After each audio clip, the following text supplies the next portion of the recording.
ٹھیک ہے. اب مختلف ادوار میں اس کی مختلف شکلیں رہی ہیں.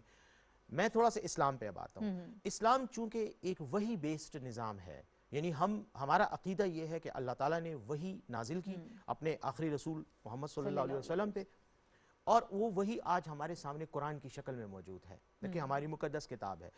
اس میں حقوق اللہ جیسے آپ نے بات کی اور حقوق العباد کا تصور دیا گیا، لیکن دونوں کا آپس میں رشتہ بھی ہے.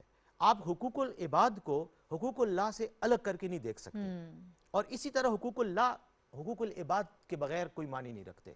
دونوں ایک دوسرے کے ساتھ جڑے ہوئے ہیں. یہ وہی سوال ہے جس کا میں نے کہا کہ مودودی صاحب نے اس کا کہا تھا کہ یہ رشتہ ایک لازم و ملزوم تعلق ہے دونوں سوالات کا. مغرب کا جو کانسیپٹ ہے نا، اس کو تھوڑا سا اب میں ایلابوریٹ کروں گا، کیونکہ اس وقت جب ہم انسانی حقوق کی بات کرتے ہیں تو مغربی انسانی حقوق کی بات کرتے ہیں، جو کہ اس وقت بین الاقوامی قوانین کی شکل میں دنیا میں رائج ہیں. مغرب کا جتنا بھی ریسپانس آیا ہے انسانی حقوق کے حوالے سے، یہ ایک ریئیکشنری ریسپانس ہے، یہ رد عمل کا ریسپانس ہے.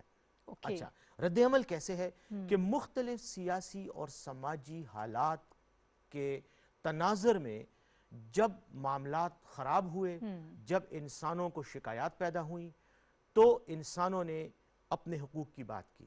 اور جتنا بھی آپ کا پولیٹیکل سسٹم ہے، جو سوشل سسٹم ہے، اور اس کے نتیجے میں جو لیگل سسٹم آیا ہے، وہ اسی ریئیکشن کے نتیجے میں آیا ہے. یہ اگر آپ ہسٹوریکل تناظر میں دیکھیں تو آپ کو رد عمل ہی نظر آئے گا. اور اس کی میں ایک مثال دینا چاہ رہا ہوں. دیکھیں، اس وقت مغرب کا جو بھی نظام ہے وہ مسیحی مذہب کے عقائد کے خلاف رد عمل کے طور پہ ہمارے سامنے موجود ہے.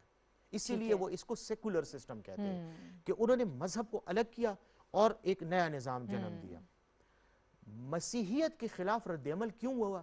وہ اس لیے ہوا کہ جب مسیحیت کا ہولڈ مغرب پر آیا تو دو تاریخی ایونٹ ہوئے جس کو میرے خیال میں ہمیں سمجھنا بڑا ضروری ہے، اور یہ میری ناقص رائے میں یہی وجوہات ہیں اس موجودہ پرابلم کی بھی. دیکھیں، مسیحی مذہب محبت کی بنیاد پر ایک مذہب تھا. ہمارے مسلمان، ہم حضرت عیسیٰ علیہ السلام پہ بھی اتنا ہی ہمارا ایمان ہے کہ وہ اللہ کے نبی تھے. وہ آئے، انہوں نے ایک پیغام دیا.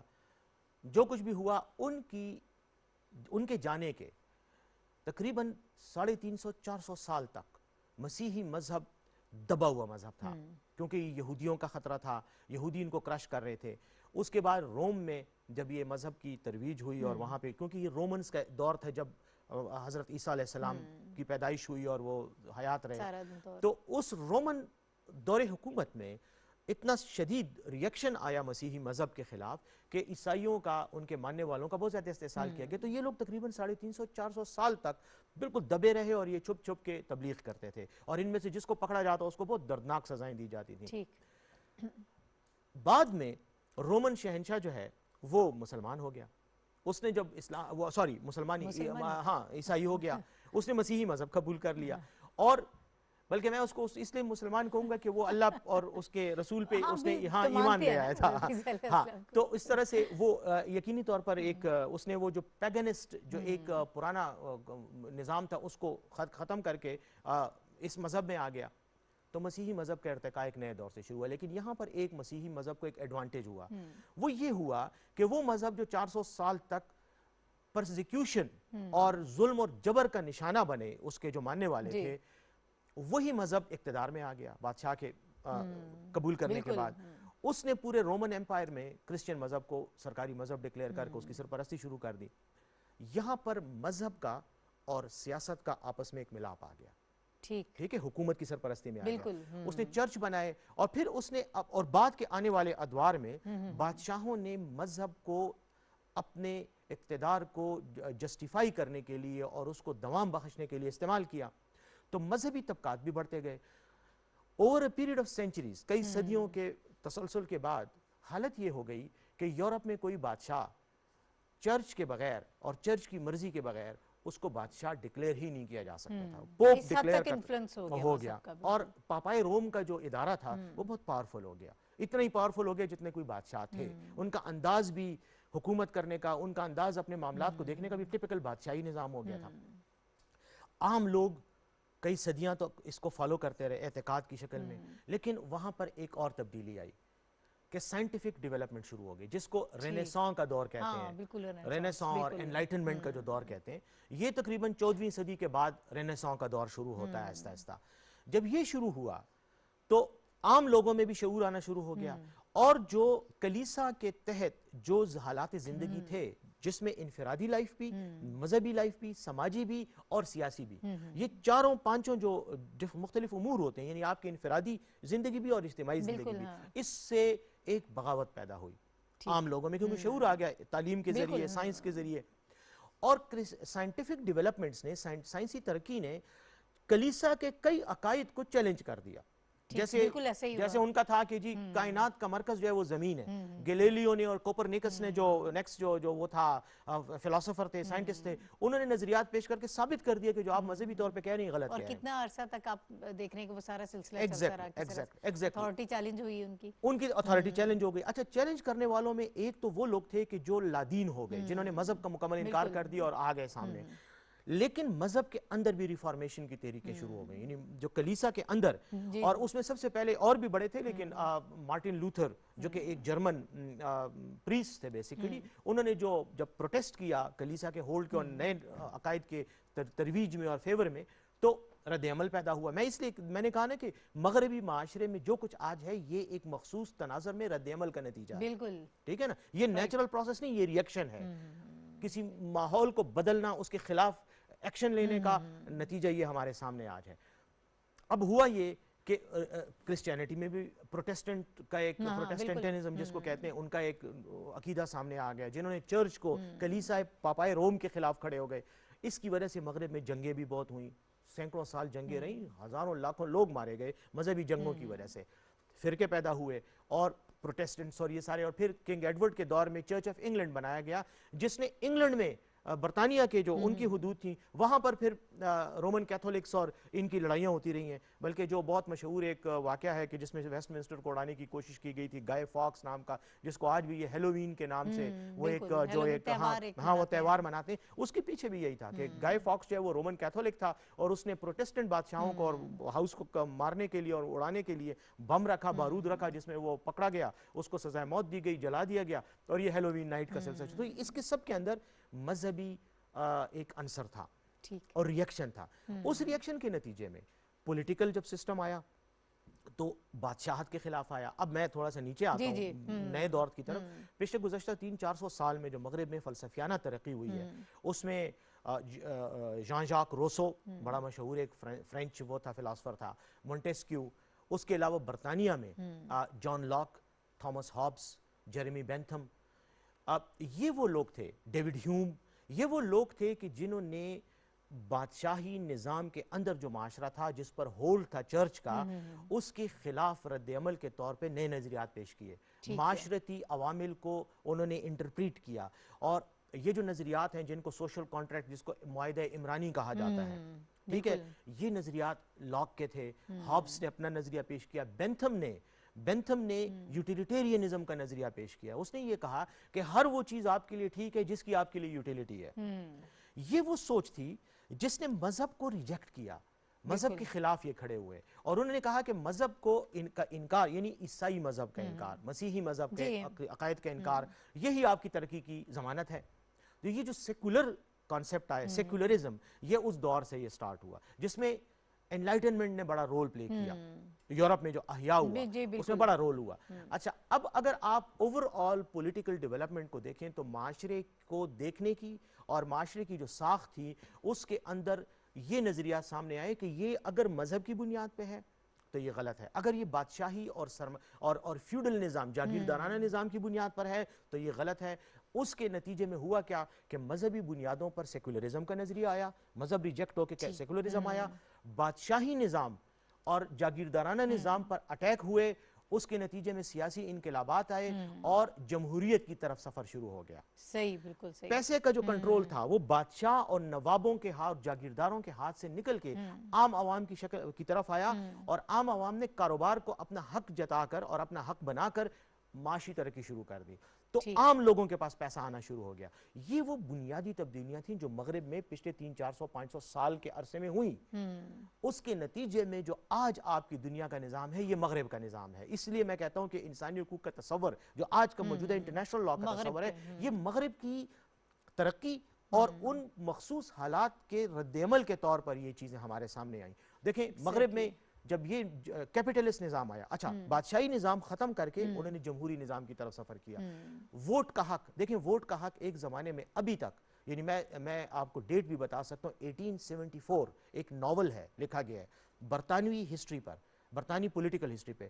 اس کو آپ پڑھیں گی تو آپ کو نظر آئے گا کہ برطانیہ جیسے ملک میں جس کو ہم جمہوریت کی ماں کہتے ہیں، مدر آف ڈیموکریسی، ہاں اس جمہوریت کے ملک میں لوگ حلقے لیتے تھے پیسوں پہ.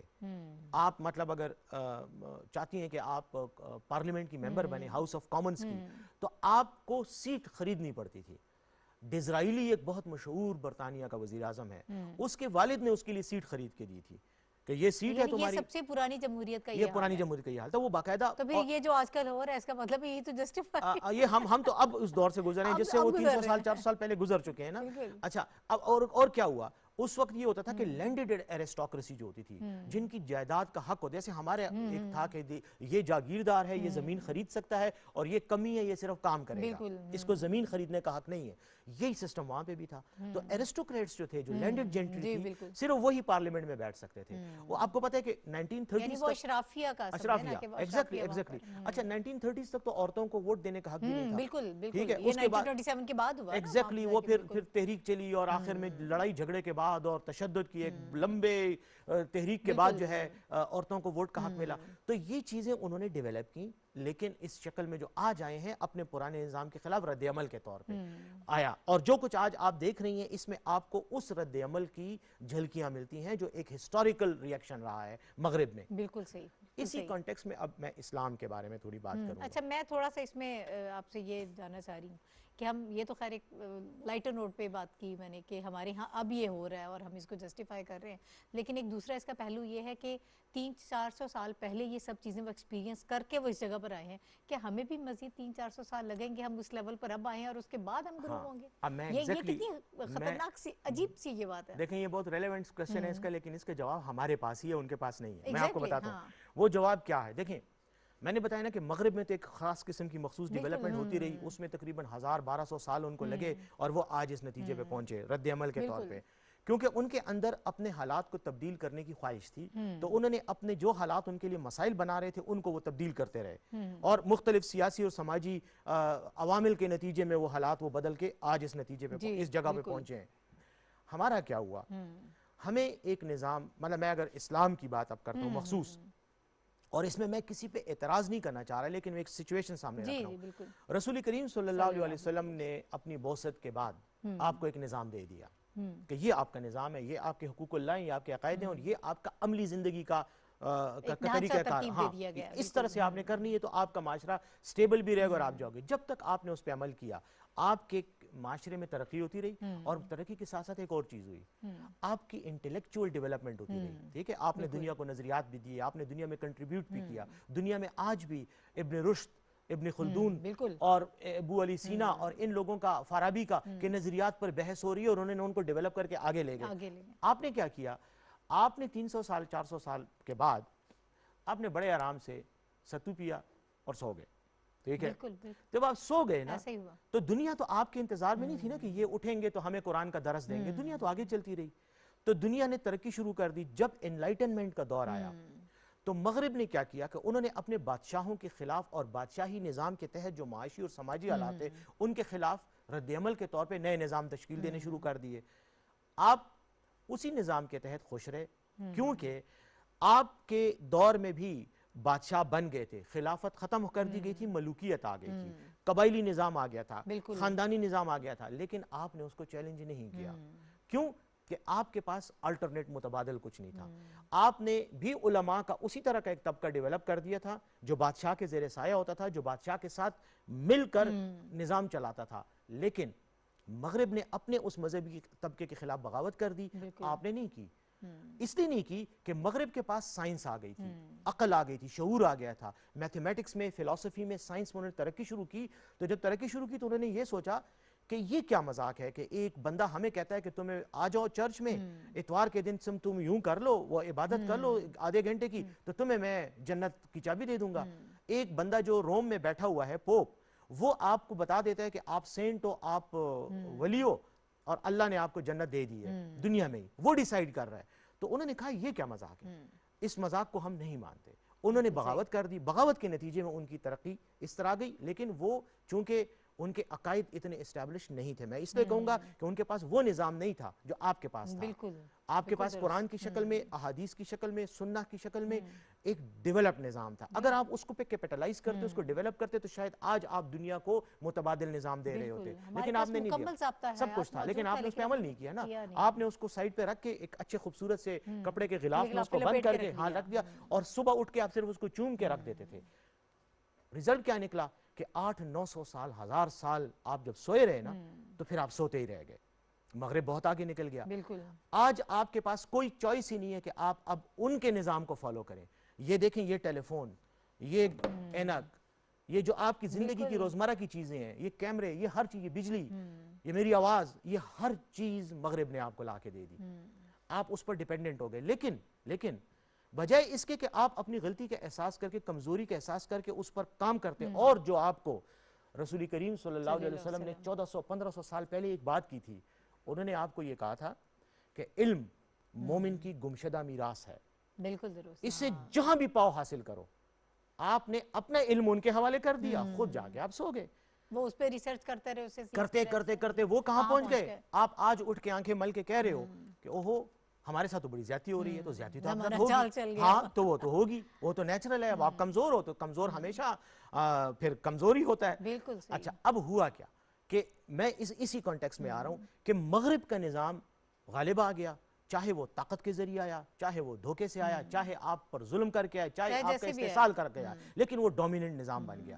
اب آپ اس ڈومیننٹ نظام میں اپنی سروائیول ڈھونڈ رہے ہو، لیکن متبادل آج بھی آپ کے پاس نہیں ہے. اور اگر کوئی آپ کو متبادل دیتا ہے تو آپ اس کو مانتے نہیں ہو. ایک اور چیز میں بتانا چاہ رہا ہوں، انسانی معاشروں کو اگر آپ دیکھ لیں، اور آپ اپنی لائف میں بھی، ذاتی لائف میں بھی دیکھ لیں، کہ اگر آپ کی زندگی کا کوئی بڑا مقصد نہیں ہے، اور آپ صبح اٹھ کر یہ نہیں کہتی کہ میں نے صبح اٹھنا ہے اور میرا یہ مقصد ہے اور میں نے اس کے لیے کام کرنا ہے، ٹھیک ہے، تو ہوتا کیا ہے کہ آپ کا ذہن آپ کو کھانے لگ جاتا ہے. اور آپ کے اندر یہ ساری کیوں کہتے ہیں کہ جو فری مائنڈ ہے وہ شیطان کا گھر ہے. ٹھیک، ہاں وہ ٹھیک ہے. اچھا، اسی طرح معاشرے میں بھی جب ڈائریکشن ختم ہو جاتی ہے نا، تو اس کے اندر دیکھیں، آپ نے یا تو اوپر چڑھنا ہوتا ہے اور یا آپ نے سائڈوں پہ پھیلنا ہوتا ہے. کسی درخت کو آپ اوپر چڑھنے سے روک دیں، پودے کو، تو وہ سائڈوں پہ پھیلنا شروع ہو جاتا ہے. ہر معاشرہ بھی یہی کرتا ہے. مغرب کے معاشرے نے اوپر چڑھنا شروع کیا تو جو سائیڈ گروتھ تھی وہ ختم ہو گئی، وہ ترقی کرنے لگے. آپ چونکہ ترقی نہیں کر رہے تھے اوپر، تو آپ سائیڈوں پہ پھیلنے لگ گئے. یہی فرقے مغرب میں بھی تھے. عیسائیت میں آج بھی کئی فرقے، 200 فرقے ہیں مسیحی مذہب میں، بکھرے ہوئے ہیں، لیکن انہوں نے ان کو ریجیکٹ کر دیا. انہوں نے اور اینگل بنا کر، آبجیکٹیوز لے کر وہ ترقی کرنے لگے. آپ ان فرقوں میں پڑ گئے. آپ کی 700-800 سالہ تاریخ صرف ہندوستان میں صرف مذہبی فرقوں کی لڑائی ہے، اور آج بھی ہے. بالکل صحیح. ٹھیک ہے، آپ ان چیزوں میں پڑ گئے، وہ آگے چلے گئے. اب جب حقوق کی بات آتی ہے تو آپ یہ دیکھیں کہ آپ کے حقوق کا تصور وہی ہے جو آپ کو بتایا گیا ہے، لیکن جو عملی طور پر آپ کے سامنے نہیں ہے. ٹھیک ہے، آپ روایات کے، علامہ اقبال کہتے ہیں نا کہ آپ، وہ ان کا ایک شعر ہے کہ آپ روایات کے غلام بن گئے، جبکہ آپ کا دین ان روایات کو توڑنے آیا تھا. آپ نے انہی کو اپنے سر پہ، جس طرح میں نے آپ کو بتایا بھی تھا ایک لاسٹ پہلے پروگرام میں، ڈاکٹر علی شریعتی، وہ کہتے ہیں اسلام کا پیغام، توحید کا پیغام تھا، یہ انسان کو انسان کی غلامی سے آزاد کرنے آیا تھا. آپ نے اسی اسلام کو غلام بنا کر اپنے توہمات اور اپنے روایات کی زنجیروں میں جکڑ کو اس کو اپنا غلام بنا دیا. اور آج آپ پیٹ رہے ہو کہ اسلام نہیں ہے، اور ہم اسلام کو کیسے ڈیفینڈ کریں یا اسلام سے کیسے فائدہ لیں. آپ کیسے فائدہ لے سکتے ہو؟ آپ نے تو اس کو ختم کر دیا، اپنا غلام بنا دیا. اب معاشروں کی بات میں آتا ہوں.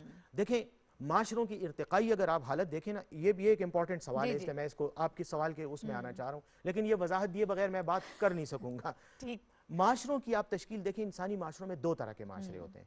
جب معاشرہ ڈیولپ ہوتا ہے نا تو وہ اینتھروپوسینٹرک معاشرہ ہوتا ہے. یہ سوشیولوجی کے پرنسپلز ہیں.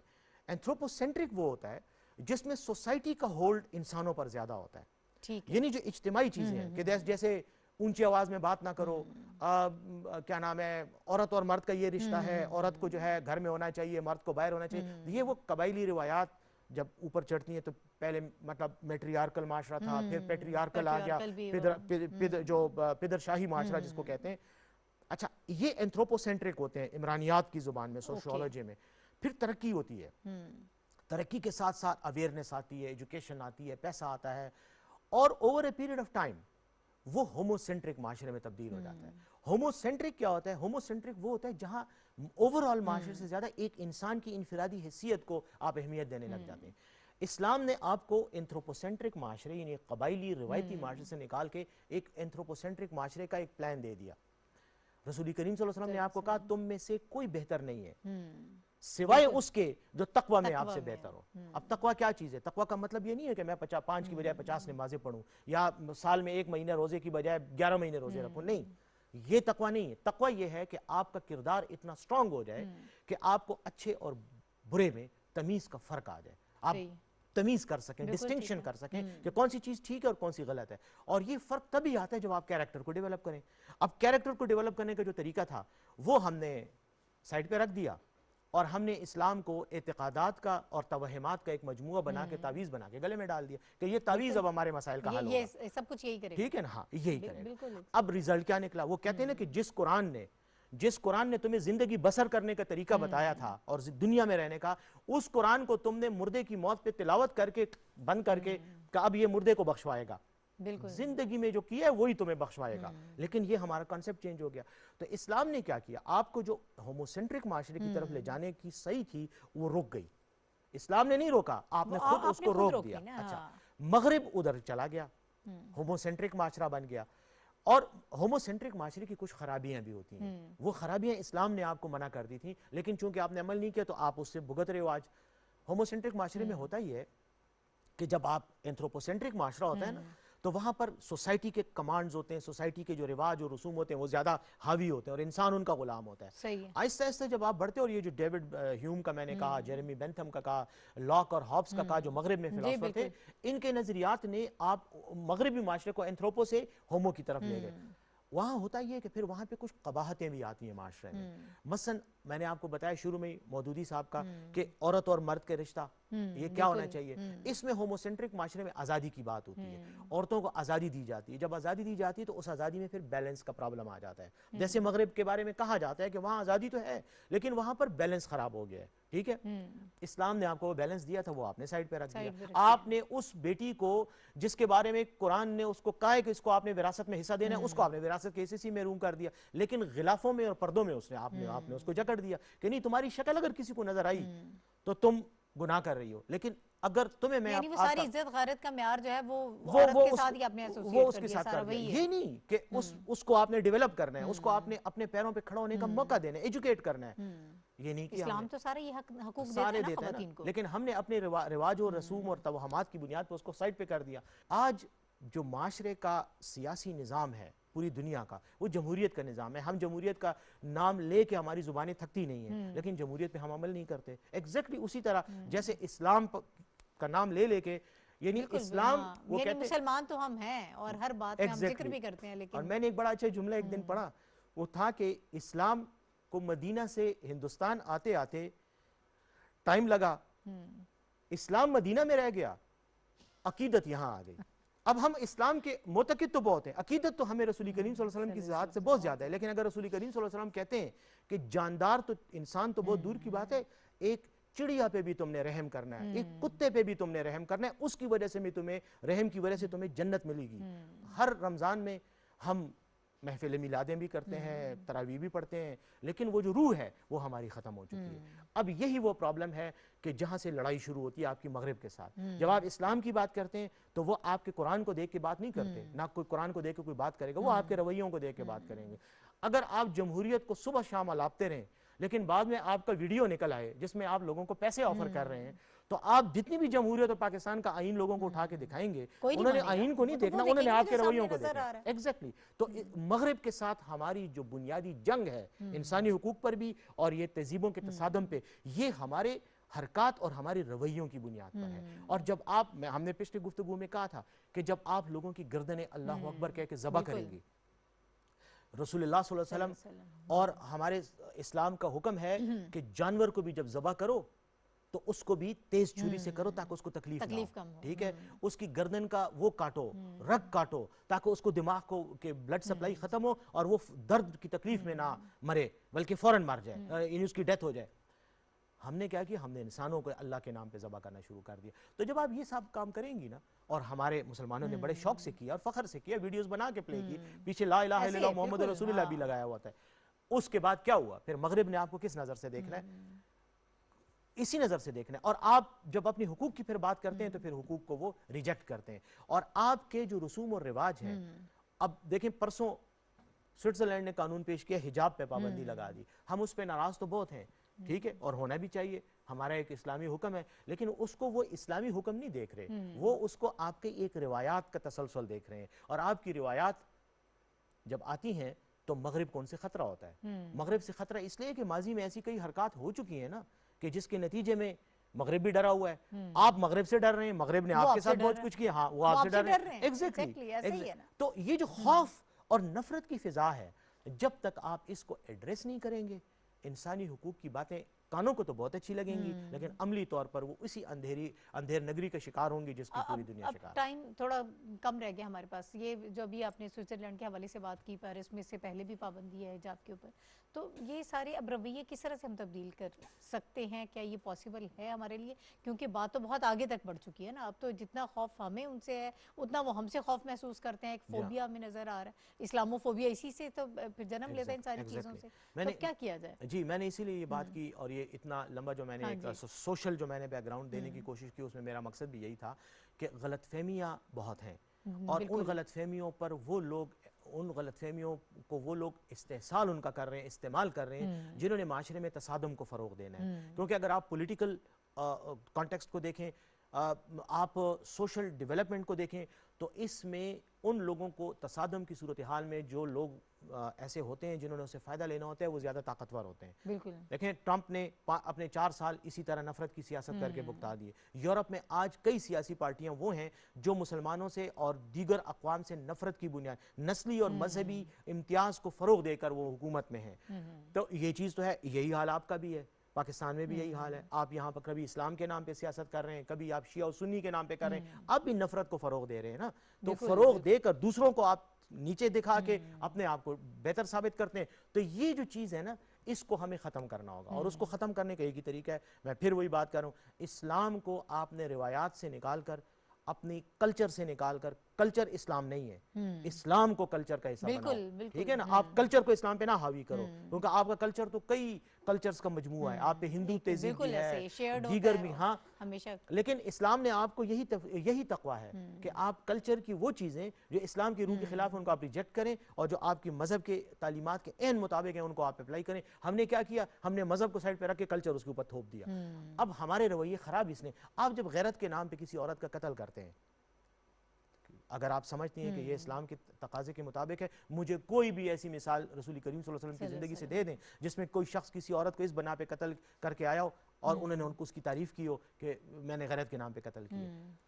آپ کر ہی نہیں سکتے یہ کام, یہ آپ کا کام ہی نہیں ہے. بات یہ ہے کہ آپ کو اسلام کی تعلیمات جب آپ عمل کریں گی تو آپ کو پھر اپنے معاشرتی رویے اور کلچرل رویوں کو سائیڈ پہ رکھنا پڑے گا. یہی تو وہ تقوی کا, اور یہ کلچرل بیہیویئر تو بہت زیادہ سٹرونگ ہے, بہت سٹرونگ ہے نا. اس کو کیسے کم کر سکتے ہیں, چیلنج کر سکتے ہیں؟ یہ تو بہت مشکل کام ہے ہمارے لیے. میں پھر یہی بہت ہی کہوں گا, مشکل کام ہے, بہت مشکل کام ہے, لیکن اگر آپ نے مسلمان ہونے کا دعویٰ کرنا ہے تو پھر آپ اسلام پہ عمل کریں, اسلام کی تعلیمات کو سمجھیں. عمل کرنے کے لیے سمجھنا ضروری ہے. اب ہم سمجھنے کی بات بھی نہیں کرتے.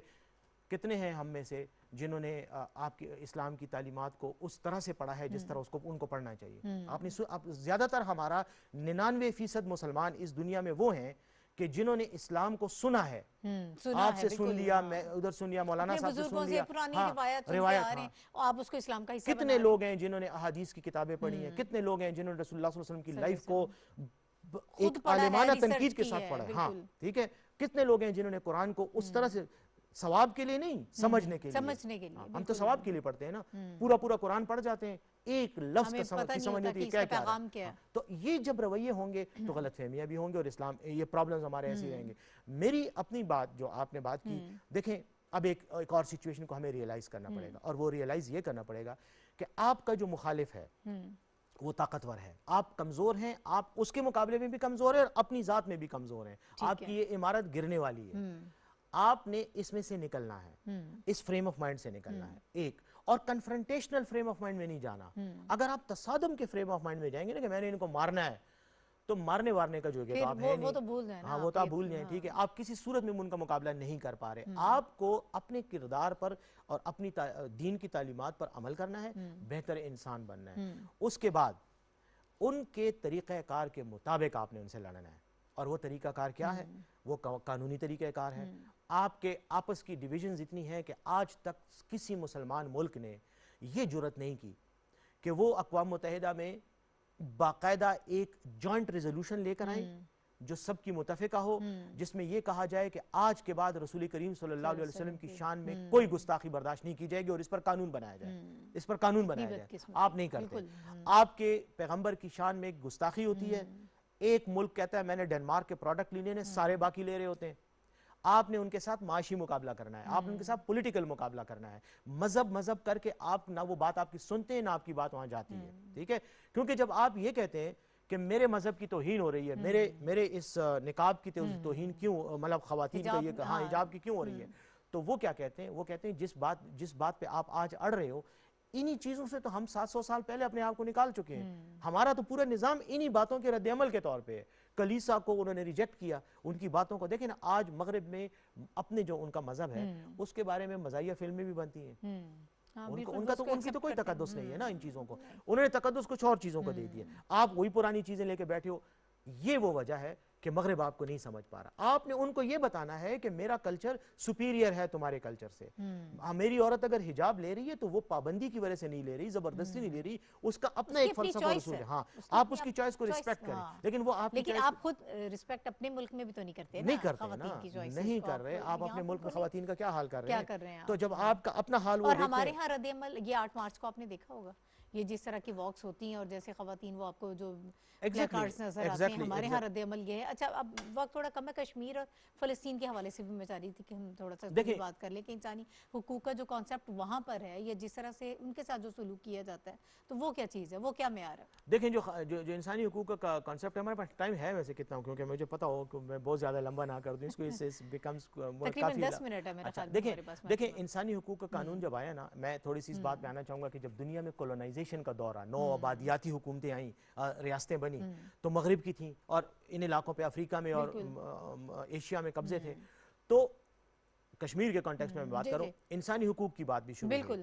اور انسانی حقوق کا جو دور ہے نا, یہ 3 حصوں پہ تقسیم کیا جاتا ہے. نمبر 1, یہ ایک جو ہے پہلی جو جنریشن ہے وہ سول اینڈ پولیٹیکل رائٹس کی موو ہے, اس کو پھر بعد میں کسی وقت ڈسکس کریں گے شاید نیکسٹ اس میں.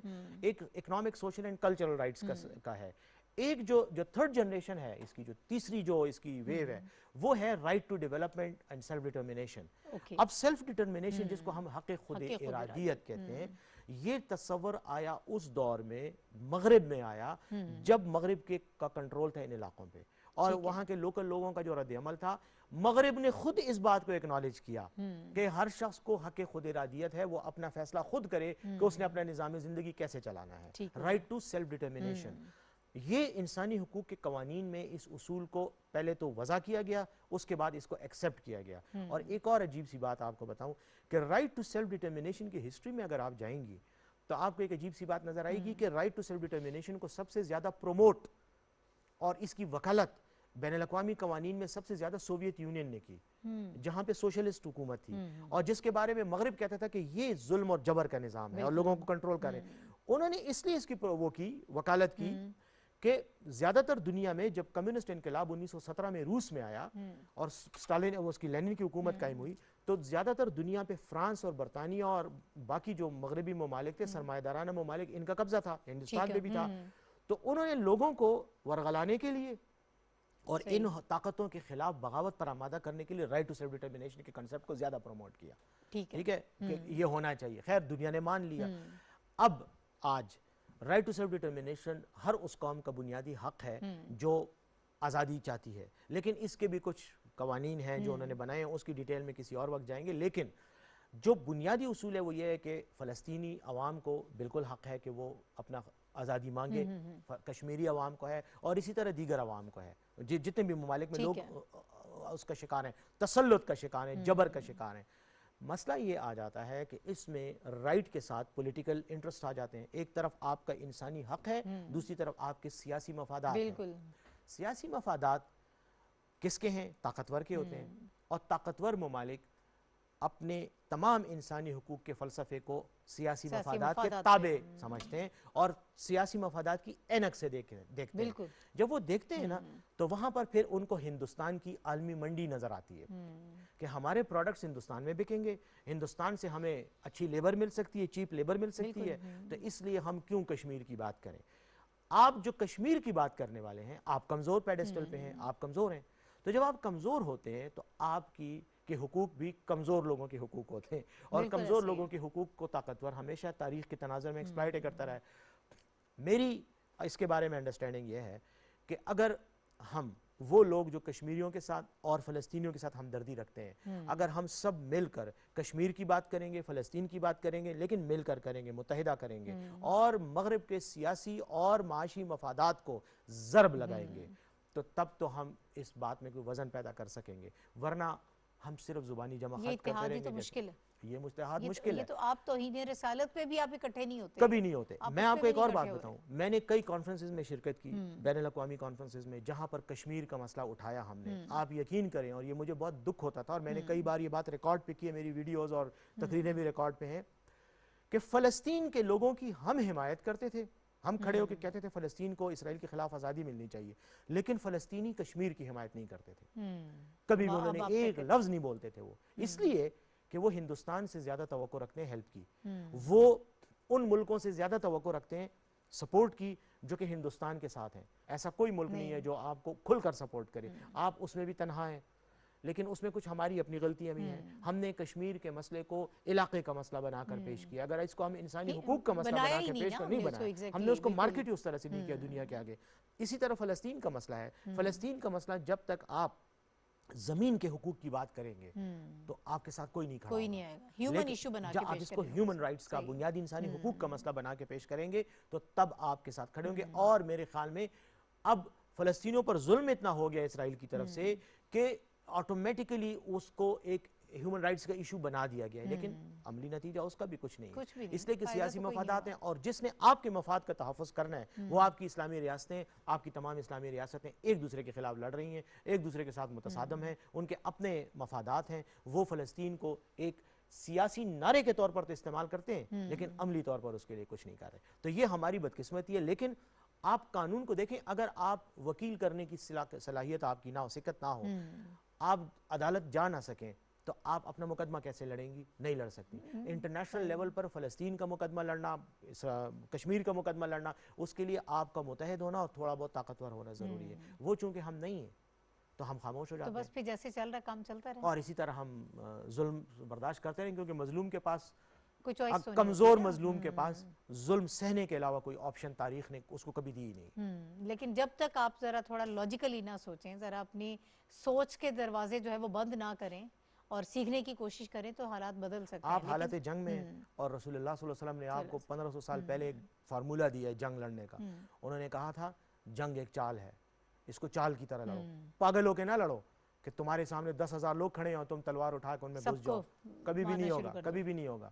جنگ بدر میں بھی جب وہ گئے 313 تھے, مقابلے میں 1000 تھے, لیکن انہوں نے اسٹریٹجک لوکیشن پہ قبضہ کیا, پانی کے کنویں پہ پہلے قبضہ کیا, پوری میدان کو اپنے کنٹرول میں کرنے کے بعد وہ لڑے. تو جب لڑے تو پھر فتح بھی ہوئی. لیکن اگر آپ کے پاس اسٹریٹجی نہیں ہے, آپ کا پلان ہی نہیں ہے, آپ ایک دوسرے کے خلاف لڑتے ہوئے دشمن کے خلاف لڑنے جا رہے ہیں, تو پھر یہ جنگ آپ جانے سے پہلے, لڑنے سے پہلے ہار چکے ہیں. بالکل صحیح ہے. بہت شکریہ بیرسٹر محمد علی صاحب. ناظرین ہمارے ساتھ موجود تھے. اسلاموفوبیا کے کانٹیکس میں ہم مختلف ایشوز کو ڈسکس کر رہے ہیں. آج ہیومن رائٹس کے حوالے سے ہم نے ڈسکشن کی ہے کہ اصل مسائل کیا ہیں, مغرب کا کانسیپٹ کیا ہے, اور اسلام جو ہے وہ ہیومن رائٹس کا کیا کانسیپٹ ہمیں دیتا ہے, اور ہماری اپنی کمزوریاں کوتاہیاں کیا ہیں جن کو اوور کم کرنے کی ضرورت ہے. اس کے ساتھ ہی ناہید چودھری کو اجازت دیجیے. اللہ حافظ.